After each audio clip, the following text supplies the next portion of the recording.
Welcome to Candid Conversations with the official Tracy Riggs.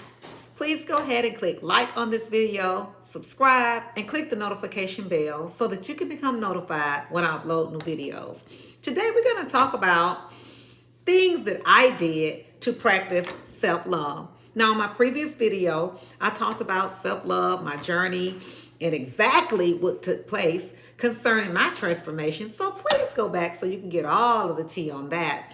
But today is part 2. And I wanted to share with you guys some things that you could do to practice self-love. Now, you guys know I am a result-driven coach, mentor. I want you to know that you're not stuck anywhere. Whether you think you can or think you can't, you're right. But I believe in showing you how to make that transformation. So today I want you to grab your notepad and take some notes, share this video, and just sit back and decide that it's time for me to turn this ship around. What do you mean by turn this ship around? It's time for you to take your life back. Take your power back and decide that I'm going to become the best version of me. There's a God-given assignment that God has for your life, and you're going to have to be, I'm talking about empowered with that self-love that even when things look bad and things don't seem like they're going your way, you'll know that God loved me, I love me, and me plus God, we are the majority.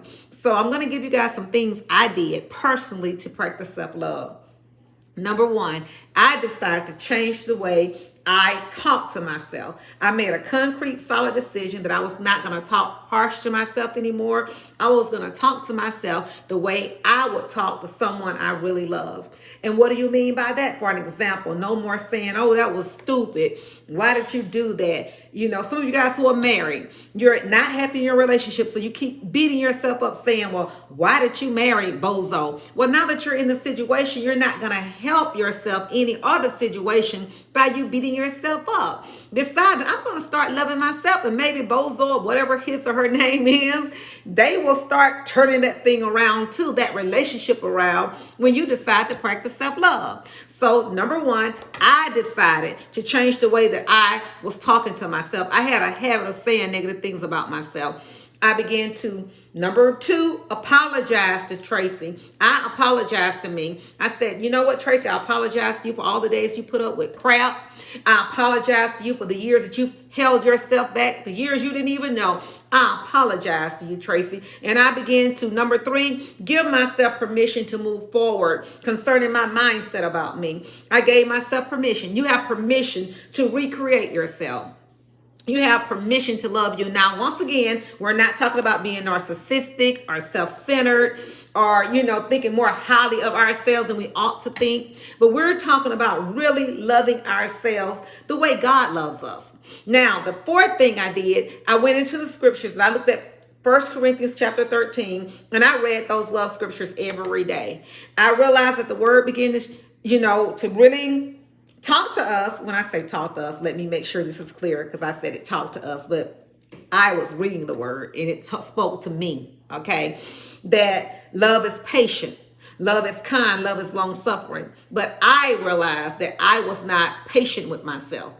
I would just, oh my God, beat myself up for things that I thought I should have caught on to quickly. For an example, if I went back to school and I was studying a subject and maybe I didn't do good on the quiz, I remember beating myself up thinking that you should have known that. That was not being patient with myself. I was not long suffering with me.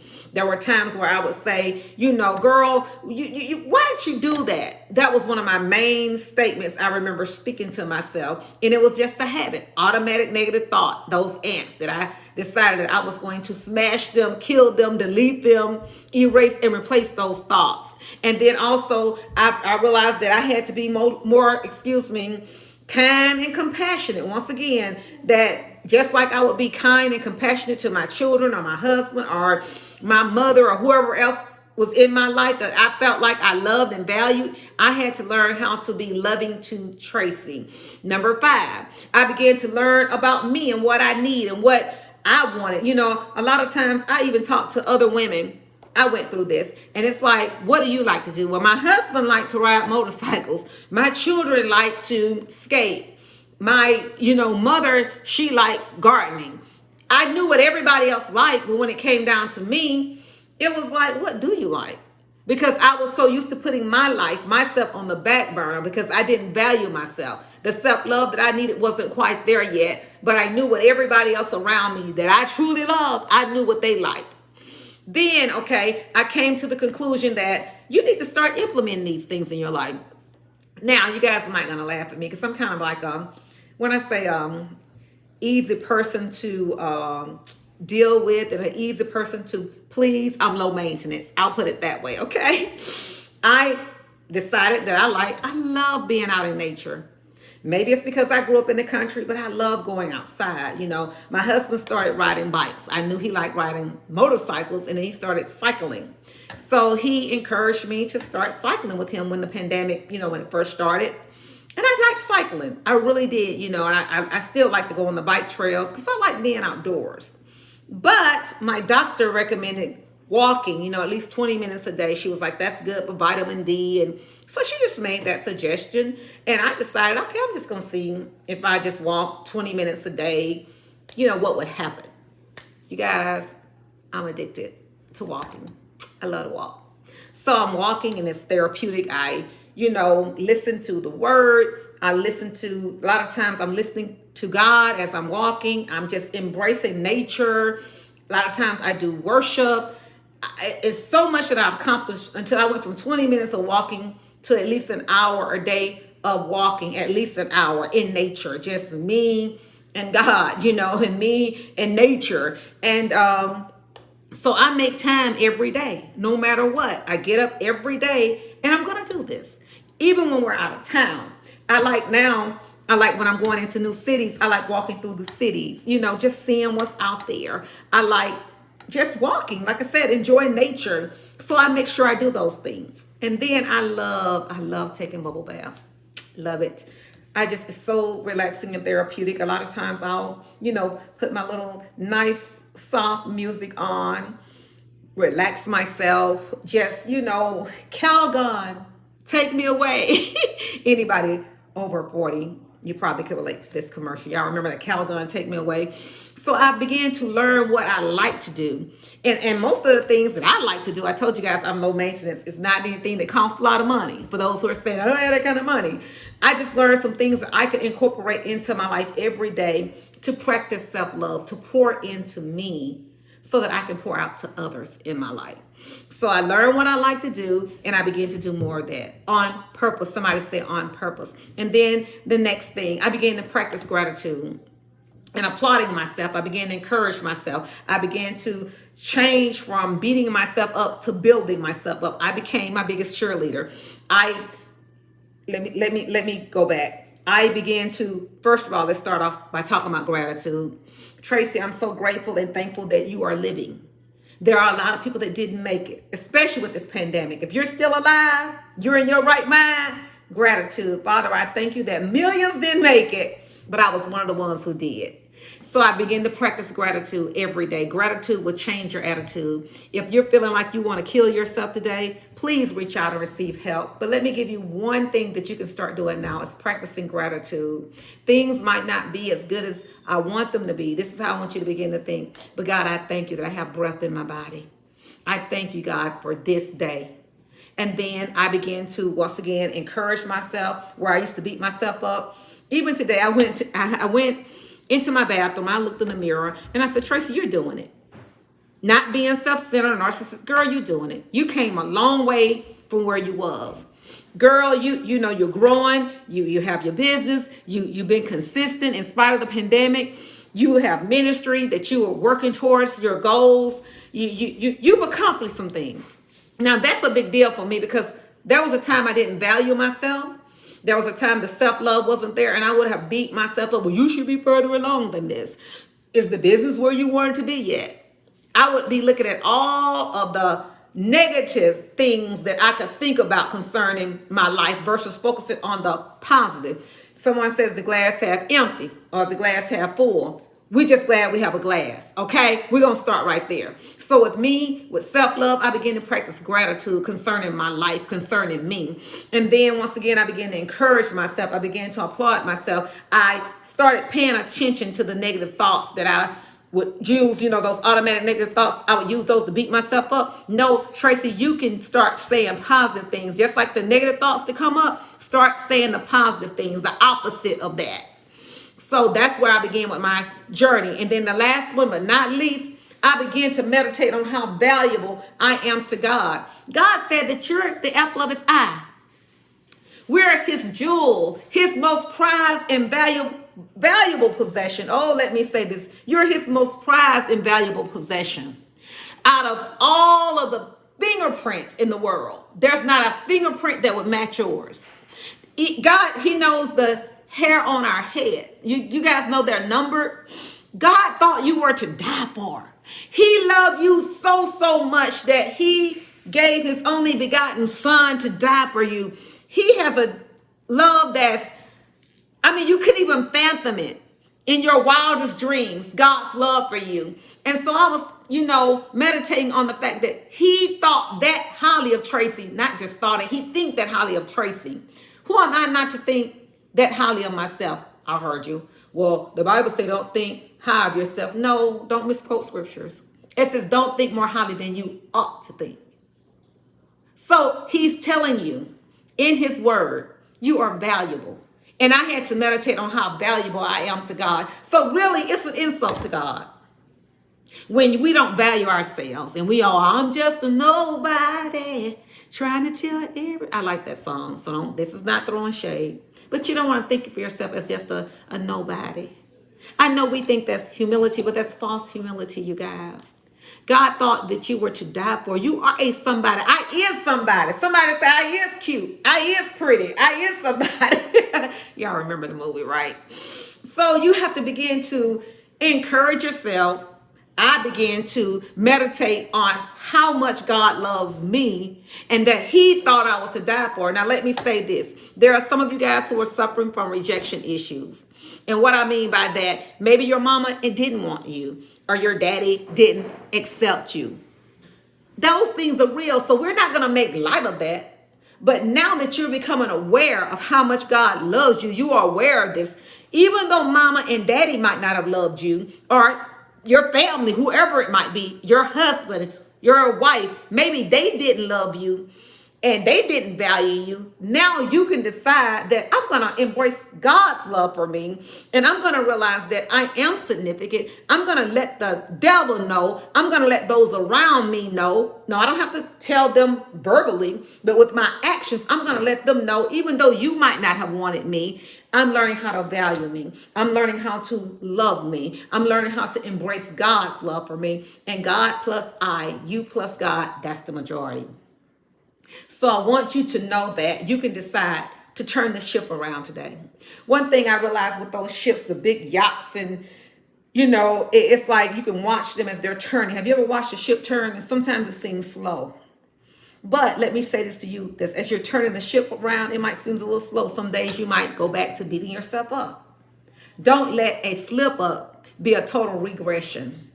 Just decide, you know what? I'm aware of this and I'm going to practice this every day and I'm going to start hitting it more than missing it. Me, myself on my journey. There are times even today, that I had to tell myself, no, we're not going to think like that, Tracy. You're going to do this. You got this and God got you.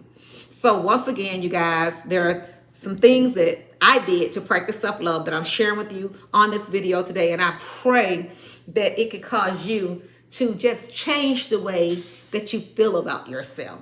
Let me say this with the self-love. If we don't have self-love, if we don't operate in it, if we don't value ourselves, it's going to affect our self-esteem. That's how we feel about ourselves. And of course, self-image is in there, how you see yourself. If you don't see yourself as valuable, which is your self-image, it's going to affect how you feel about yourself, which is your self-esteem. So if I don't feel good about myself, if I got a low self-esteem or a low self-image, then I won't be able to fulfill my God-given destiny. Because when God is wanting you to step out, David, and he wants you to step up to the plate and fulfill that assignment, you'll talk yourself out of it. I know. Let me give you guys an example in my life for real. God began to talk to me about coming out and being more vocal, even on social media. And I remember the first time I did a live video, I was terrified. Oh my goodness. I was like, oh. And literally, I was nervous. And so I did the video because I've always been the kind of person I want to be obedient when I hear the voice of God. But my self-image and my self-esteem, I was still working on those things, but it wasn't where it needed to be. I just wasn't there yet. And I remember coming off of a live video and I went and I cried and cried and cried some more. I remember thinking all of those negative thoughts, that the enemy placed in my mind, those habits, the automatic negative thoughts, the habit of thinking lowly about myself. He tried to bring those back. He talked about all my imperfections, but thank God, because I had started preparing myself by working on renewing my mind, I was able to overcome that. It took me a whole weekend. My first video was on a Friday, and by Monday I had enough courage to come back. So I'm not on here just sharing something with you guys because I read it in a book, but years later I can come on here now and I'm like, who's gonna think what, whatever. Tracy, you are good enough for this assignment. The point I'm trying to make is this. If we don't work on self-love and becoming a better version of ourselves, when the doors of opportunity open up, then we could miss it. And we could think that God don't love me. God don't have a plan. Yes, he does. But are you prepared for it? So once again, I began to practice self-love. I decided to change the way I talk to myself. I apologized to myself. I gave myself permission to move on, to go forward. With a new mindset, I practiced 1 Corinthians 13. I began to reprogram my subconscious mind that I am patient, I am loving, and I am long-suffering and kind to Tracy, first of all. I began to learn about what I need and what makes me tick and what helps me to be better. And I began to do those things every day. I implement them into my life. And then I began to practice gratitude, just thanking God for health and strength. And I began to, applaud myself, becoming my biggest cheerleader. Instead of beating myself down, I would begin to build myself up. And I don't mean, once again, being narcissistic or self-centered. And then the last but not least, I began to meditate on how much God loved me. And he thought I was to die for. That he called me his most valuable and prized possession. I'm his jewel, the apple of his eye. And if God can think that highly of me, not more highly than I ought to think, but if God thinks that highly of me, who am I to devalue what God has called valuable? Oh, let me say this. You think it's being humble, but you're saying, God, you think I'm valuable, but God, you missed it. Really? So once again, today I'm encouraging you guys, go back to my previous video about what self-love is, what it's not. But in this video, I want you to know that if you begin to implement these changes, you're going to need a telescope to look back to see how far you've come. Now the girl is, doing things she never thought she would do. I'm not where I'm going, but I'm a long way from where I came from, and I want to help you. So once again, if you're new here, click like, subscribe to my channel, and then click on that notification bell so that you can become notified when we upload new videos. I am so excited about this community, this tribe of action takers, celebrators, and congratulators, and I want you to connect. Also, I have a course that's coming up, a mini course. I want to help you practice self-love concerning getting your finances together. Some of you guys, because you've been beating yourself up for so long, you've been on a certain income level, you don't even know where to get started. I want to help you get started. So one form of self-love I want you to start is with, I'm going to start providing, okay, for myself. And what do you mean by that? Through the provision, of course, through God, but I don't have to wait on somebody to come and rescue me, especially to my women. Let me talk about that. When you enter into a marriage, you're not waiting on him to come rescue you. But when you have self-love and you value yourself, he's an asset. Don't get me wrong. So I want to see some of your comments about this, you guys. Go ahead and comment. Make sure they're positive, right? But the class is coming up. Click on that arrow so you can sign up for my upcoming class on, finances. How do I get started? So a part of that self-love for me, let me give you guys another testimonial, was I began to value me enough to invest in me. I started paying for courses, whereas I was putting all my money into my kids at one point and to other people. I began to invest in Tracy. That took my self-esteem up. Yes, it really did. So the courses are for small, just really small prices. Click on that link. You can sign up. Early bird registration is only $25. So you guys can go ahead and get into that course. Let me help you love you even more by valuing you enough to decide that I want to be a resource. I want to be able to be a blessing to those around me. I want to prepare for my retirement. That's self-love, that when you decide to retire, you'll have enough money that you won't even have to worry about, robbing Peter to pay, as they would say, Paul and Silas. Let me help you with that as well. Well, today, I have enjoyed you guys. Once again, subscribe, share the video. I believe caring is sharing, and I'll see you guys in my next video.